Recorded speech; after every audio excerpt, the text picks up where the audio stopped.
खबरों पर डालते हैं विस्तार से नजर और पहले बात संसद के बजट सत्र का दूसरा चरण कमोवेश पूरी तरीके से हंगामे की भेंट चढ़ गया। दोनों सदनों की उत्पादकता बेहद कम रही तो सरकार के विधायी कामकाज पर भी ज्यादा नहीं हो पाया। कुछ जरूरी विधेयक हंगामे के बीच पास हुए। लोकसभा अध्यक्ष और राज्यसभा के चेयरमैन ने कई बार गतिरोध को तोड़ने की कोशिश की, लेकिन सफलता नहीं मिली और दोनों पक्षों के बीच गतिरोध लगातार बरकरार बना रहा। गुरुवार को 11 बजे लोकसभा की कार्यवाही शुरू होते ही अनिश्चितकाल के लिए स्थगित कर दी गई। वहीं राज्यसभा विपक्ष के हंगामे के चलते 2 बजे तक स्थगित की गई। 2 बजे सदन की कार्यवाही शुरू हुई और थोड़ी देर बाद इसे अनिश्चितकाल के लिए स्थगित कर दिया गया। दोनों सदनों के अनिश्चितकाल के लिए स्थगित किए जाने के साथ ही बजट सत्र का दूसरा चरण भी संपन्न हो गया। 17वीं लोकसभा के 11वें सत्र को अनिश्चितकाल के लिए स्थगित करते हुए लोकसभा अध्यक्ष ओम बिरला ने कहा कि इससे संतोषप्रद नहीं माना जा सकता।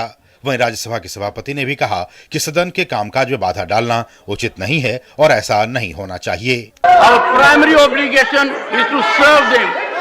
The hallowed precincts of Parliament are for discussion, deliberation, debate and decision for the holistic welfare of the people. How ironical this ordinary Parliament is turning out to be a new order, a new norm and decimates the sense of democracy. How worrisome and alarming paramountcy of debate, dialogue, deliberation and discussion in Parliament has yielded to disruption and disturbance. सदन के अंदर जिस तरीके की गरिमा रहनी चाहिए और जो आपका आचरण व्यवहार है वह संसद के लिए, देश के लिए हितकारी नहीं है। सदन की उच्च कोटि की मर्यादा रही है, लेकिन आपका आचरण व्यवहार ठीक नहीं रहा है। सदन चर्चा संवाद के लिए मैं हर विषय पर चर्चा संवाद कराना चाहता हूं। आप बेल में आ रहे हैं, मैं फिर आपसे आग्रह कर रहा हूं कि इस तरीके से सदन की गरिमा को गिराना कतई उचित नहीं है। लोकसभा के स्थगित होने के बाद अध्यक्ष के चैम्बर में पीएम मोदी, रक्षा मंत्री राजनाथ सिंह सहित कई दलों के नेताओं ने चाय पर औपचारिक मुलाकात की। इस दौरान संसदीय कार्य राज्य मंत्री अर्जुन राम मेघवाल, एनसीपी नेता सुप्रिया सुले भी मौजूद थी। गौरतलब है कि बजट सत्र के पहले और दूसरे चरण में कुल मिलाकर लोकसभा की उत्पादकता 34% रही, जबकि राज्यसभा की उत्पादकता 24% रही। सदन में गतिरोध को लेकर सत्ता पक्ष ने कहा कि सरकार लोकसभा अध्यक्ष के प्रस्ताव के बाद इस बात पर राजी थी कि वित्त विधेयक पर चर्चा हो, फिर उसे पारित किया जाए, लेकिन विपक्ष अपनी मांग पर अड़ियल रुख पर बना रहा, जिसके चलते चर्चा नहीं हो पाई। पीपल रिप्रेजेंटेशन एक्ट हमारा नहीं बनाया हुआ, 1951 में बना। उसमें जो अमेंडमेंट हुए वो भी हमारे पीरियड में नहीं हुए। उसके बाद सुप्रीम कोर्ट का फैसला 2013 में हुआ, वो भी हमारे पीरियड में नहीं हुई। वो कहते हैं इस देश में बोलने की आजादी नहीं है।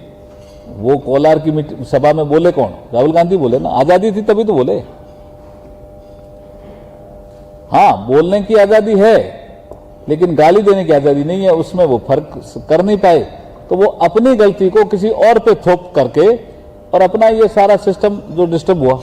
स्थगन से पहले दोपहर में कांग्रेस सहित कई विपक्षी दलों ने संसद भवन परिसर में मार्च भी निकाला। वो हमेशा कहते गए कि अपोजिशन पार्टी को इंटरेस्ट नहीं है वो डिस्टर्ब, लेकिन डिस्टर्बेंस तो रूलिंग पार्टी से हुआ। सत्र के दौरान हुए हंगामे और कामकाज बाधित होने को लेकर सत्ता पक्ष ने विपक्षी दलों, खासतौर पर कांग्रेस पार्टी को निशाने पर लिया। बहुत गलत तरीके से डिस्टर्ब किया, हाउस को चलने नहीं दिया, काले कपड़े पहन करके संसद का फिर से अपमान किया। ये बहुत देश के लिए दुर्भाग्यपूर्ण अवस्था है। हम चाहते हैं कि इस संसद का मान सम्मान को बनाए रखना चाहिए, लेकिन एक कांग्रेस नेता श्री राहुल गांधी को लेकर के कांग्रेस पार्टी और उसके साथियों ने जो किया है, देश देख रहा है। चर्चा होती तो आता कि जीएसटी 18 लाख खा गया। चर्चा होती तो आता कि डायरेक्ट टैक्सेस 16-17 लाख खा गया, जो उनके जमाने में नहीं था। चर्चा होती तो चर्चा होता कि एक्सपोर्ट 750 बिलियन का हो। तो ये चर्चा नहीं होने देना मोदी जी के विकास का, लेकिन मोदी जी को गाली देना है और संसद को ग्रैब करके रखना है, लोकतंत्र को अपमान करना है। राज्यसभा में सत्र को स्थगित करने से पहले सभापति ने जानकारी दी कि संसद सदस्य रजनी पाटिल का निलंबन समिति के रिपोर्ट आने तक बढ़ा दिया गया है। समिति का कार्यकाल भी मानसून सत्र के पहले हफ्ते तक बढ़ा दिया गया है। गौरतलब है कि बजट सत्र के दूसरे चरण में सत्ता पक्ष जहां राहुल गांधी से उनके लंदन में दिए गए बयानों पर माफी की मांग कर रहा था, वहीं कांग्रेस सहित कई विपक्षी दलों अडानी मुद्दे पर जेपीसी की मांग कर रहे थे। कोर्ट के फैसले के बाद राहुल गांधी की संसद सदस्यता जाने के बाद से ही कांग्रेस सहित कुछ दल लगातार काले कपड़े में संसद की कार्यवाही में हिस्सा ले रहे थे, जबकि बीजेपी कांग्रेस के रवैये पर लगातार सवाल खड़ी करती रही। गतिरोध के चलते सदन की उत्पादकता भी संतोषजनक नहीं रह पाई। Parliament desk, DD news. तो संसद के इस पूरे बजट सत्र में कहीं ना कहीं हंगामे का साया नजर आता रहा। किस प्रकार से आंकड़ों के नजरिए से अगर देखें तो पूरा संसद सत्र में विधायी कामकाज बाधित रहा। ये आपको कुछ आंकड़े हम दिखाने की कोशिश करते हैं किस तरीके से संसद में, जिसकी ये तस्वीर आप देख रहे हैं कि गतिरोध लगातार बरकरार रहा। हंगामे की भेंट चढ़ा बजट सत्र और राष्ट्रपति के अभिभाषण पर लोकसभा में महज करीब 13.5 घंटे के आसपास चर्चा हो पाई, जबकि अपने आप में देखा जाए काफी समय प्रस्तावित रहता है। तो ये अपने आप में दिखाता है कि बहुत उत्पादकता के लिहाज से बहुत ज्यादा बेहतर नहीं रहा। लोकसभा में बजट पर लगभग 14 घंटे के आसपास में चर्चा हुई है, जबकि एक बहुत बेहतर चर्चा की उम्मीद की जाती है। दोनों सदनों में वित्त विधेयक भी बिना चर्चा के पारित हुआ, जबकि इस पे बहुत गहन चर्चा का एक स्तर देखने को रहा है संसद में, लेकिन अब वो कहीं ना कहीं हंगामे की भेंट चढ़ता दिखाई पड़ता रहा है। वित्त विधेयक भी बिना चर्चा के पास हुआ है। यह भी अपने आप में कई प्रकार के सवाल खड़े करता है कि आखिर इतना हंगामा क्यों। दूसरे चरण में एक भी दिन दोनों सदनों में प्रश्नकाल नहीं चल सका, क्योंकि जैसे ही संसद की शुरुआत होती थी लगातार हंगामा शुरू हो जाता था। तो ये अपने आप में प्रश्नकाल को बाधित करने के लिए एक बड़ी समस्या के तौर पर देखा जाता रहा है। दूसरे चरण में किसी भी बिल पर चर्चा नहीं हो पाई, क्योंकि अगर एक आध बिल पास हुए भी हैं तो भी हंगामे के बीच में हुए, लेकिन बहुत कंस्ट्रक्टिव डिबेट हुई हो ऐसा नहीं हो पाया किसी भी बिल को लेकर।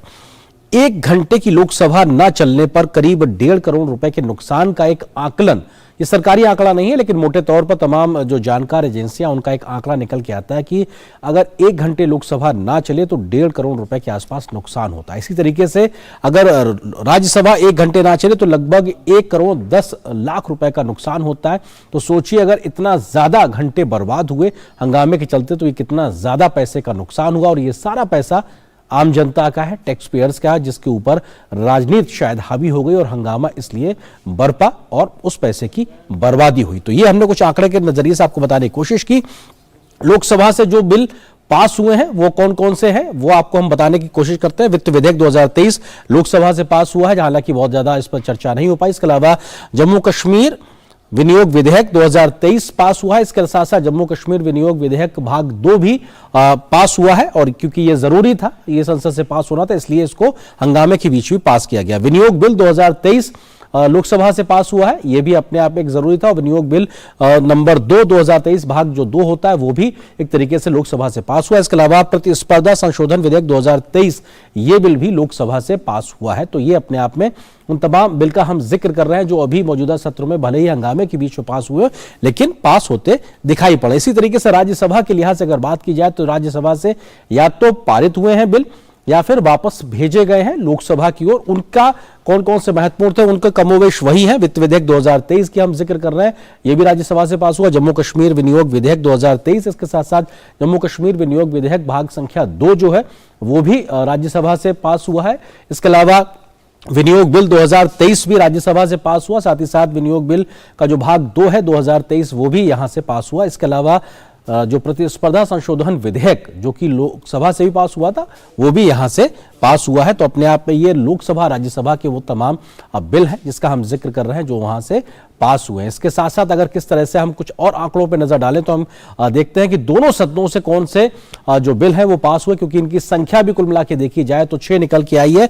वित्त विधेयक पास हुआ है, इसके अलावा विनियोग विधेयक की हम जिक्र कर रहे थे, जम्मू कश्मीर विनियोग विधेयक 2023 इसका भाग 2 भी या दोनों सदनों से पास हुआ है। ये दोनों सदनों से पास हुए बिल का जिक्र कर रहे हैं। विनियोग बिल 2023 भी अपने आप में पास हुआ है, इसका भाग संख्या 2 भी दोनों ही सदनों से पास हुआ। इसके अलावा प्रतिस्पर्धा संविधान संशोधन विधेयक था 2023 वो भी दोनों सदनों से एक तरीके से पास हुआ। इसके साथ साथ किस तरीके से अभी बहुत सी ऐसी चीजें हैं जो बात की जा सकती है कि विधायी कामकाज के तौर पे लटकी हुई है, वो भी अपने आप में बेहद महत्वपूर्ण है। अगर हम बात करें हंगामे से लटके हुए विधायी कामकाज, क्योंकि ऐसे बहुत से सरकार के एजेंडे में बिल थे, विधेयक थे जिनको पेश करना था, चर्चा होनी थी, उसके बाद उसको पारित होना था, लेकिन हंगामे की वजह से नहीं हो पाए। कौन से ऐसे बड़े महत्वपूर्ण विधेयक जो कि प्रस्तावित थे, उसमें पर्सनल डेटा प्रोटेक्शन बिल, क्योंकि ये बहुत जरूरी है, आम आदमी के तरीके से उसके साथ जुड़ा हुआ है, इस पे होना बहुत जरूरी था, लेकिन ये अभी भी अटका हुआ है।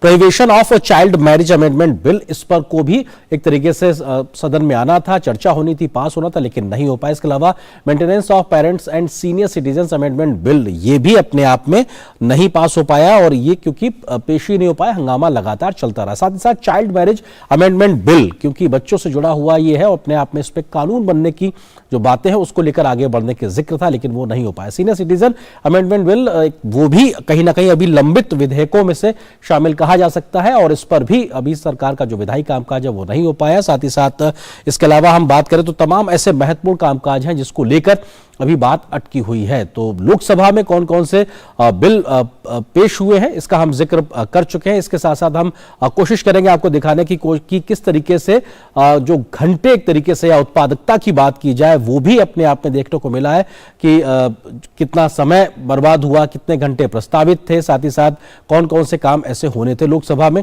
हम उस लिहाज से अगर बात करें तो आप देख सकते हैं कि लोकसभा राज्यसभा हम दोनों का जिक्र कर रहे हैं।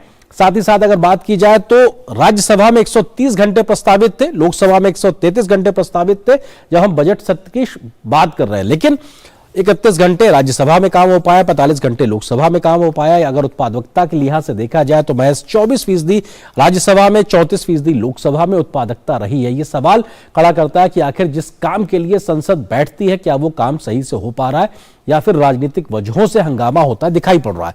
प्रश्नकाल में बमुश्किल कुछ काम हो पाया। अगर पूरा टोटल करके देखा जाए तो राज्यसभा में करीब 1.85 घंटा, इसके अलावा लोकसभा में 4.32 आवर्स, यानी महज कुछ घंटे ही काम हो पाया। प्रश्नकाल में कमोवेश नहीं ही हो पाया।